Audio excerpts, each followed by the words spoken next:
I'm Vincent Astor. I go back to the very beginnings of this theater as the Orpheum, following its sale by Malco Theaters to the Memphis Development Foundation in 1976. And I have been telling ghost stories for a very long time. It first happened when I had some friends down after a show we had closed that night at Circuit Playhouse. And I brought some friends down to play the organ for them. And somebody said, "Who's that?" And they saw a little girl in white playing in the lobby. And it happened over and over and over again. And it was people that I trusted and people that were not under the influence of any controlled substance. So we began to wonder, and we'd heard tales about a little girl that had been seen in the theater. They started to be told again. I started finding out about these things. And she was described as a girl about 12 years old with long dark braids in a white short dress with black stockings, but no shoes.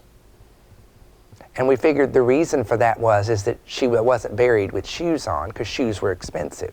And people started seeing her when I would play quiet music, especially children's songs. Never Never Land seemed to be her very favorite.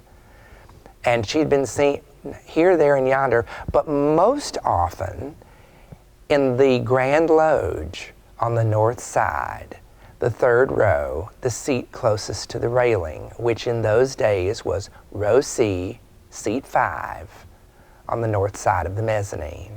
The name Mary, people have called her everything, and I'm not going to tell you a bunch of the silly things she's been called, but in the early 70s, we had a parapsychology professor from the University of Memphis come to investigate, Dr. Lee Sutter. And he brought his class down here, and people looked around, and I played the organ. And then we set up a Ouija board right here on stage, not far from where I'm sitting, to see what would happen. And so that's where we started talking about the year 1921 and the name Mary, because we always thought that the spirit would be associated with this building, and she's not. The old theater burned in 1923, so whatever happened to her happened in 1921. Back when I first started hearing stories, Mary had been accused of laughing, crying, moving tools in the organ chambers for someone who was working on the organ, sneaking around, of course scaring the daylights out of people.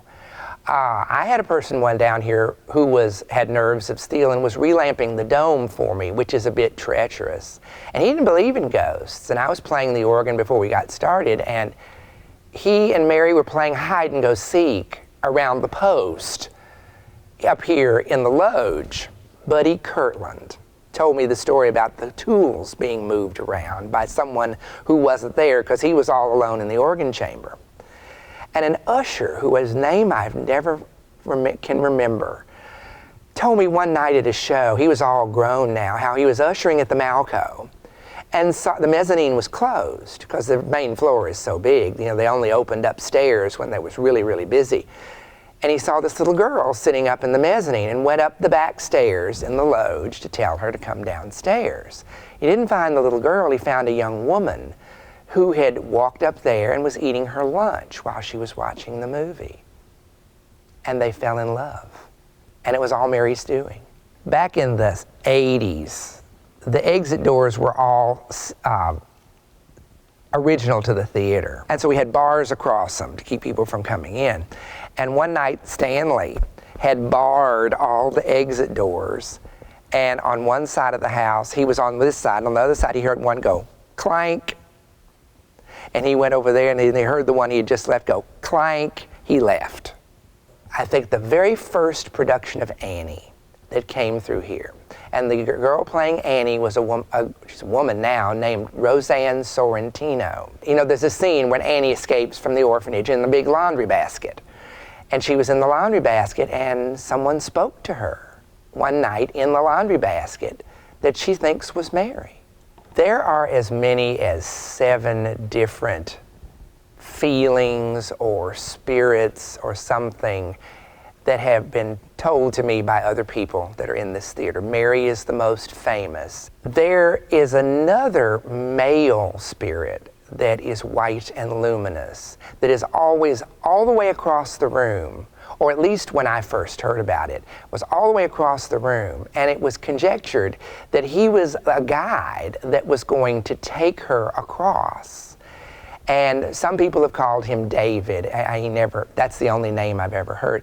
But she was wary of him and wouldn't go near him. And so he was stuck here as long as she stayed here, according to that story.